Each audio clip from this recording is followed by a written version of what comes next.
So one of my favorite types of looks to do in terms of editing is this vintage soft look.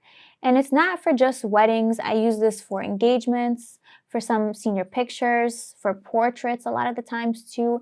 It just gives it a very special look. A lot of my clients love this and they ask for it specifically.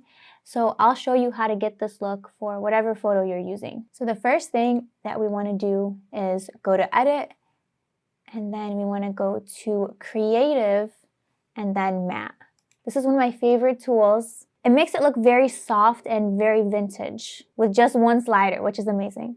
So I'm bumping up the amount to about 58. And the thing that I like is it's very specific in the options. You can adjust the fade of it if you want. I'm going to keep it at 0 because I actually like what it did already. You can also adjust the contrast as well. I'm going to decrease the contrast. We're at 8 right now. And if you go down to color toning here, you get even more control. You can add in a main color if you want, and then adjust the hue. So maybe you want this to be green toned or pink toned. You can also adjust that.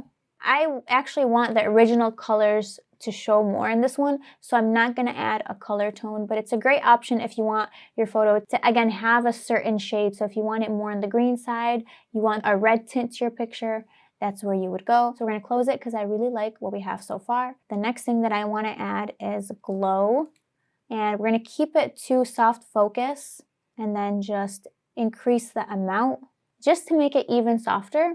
And then the last thing that I'm going to do is go to film grain and then bump up the grain. And I'll zoom in here. We're not going to add too much. So we're going to do about 12. And let's say you want it to be even more vintage and this to you like isn't enough. You can go back to matte and then add even more matte. And maybe you want more contrast, or maybe you don't want a lot of contrast. You want it to be a little bit more on the flat side. You can also do that. I'm going to keep it at about 5 for contrast.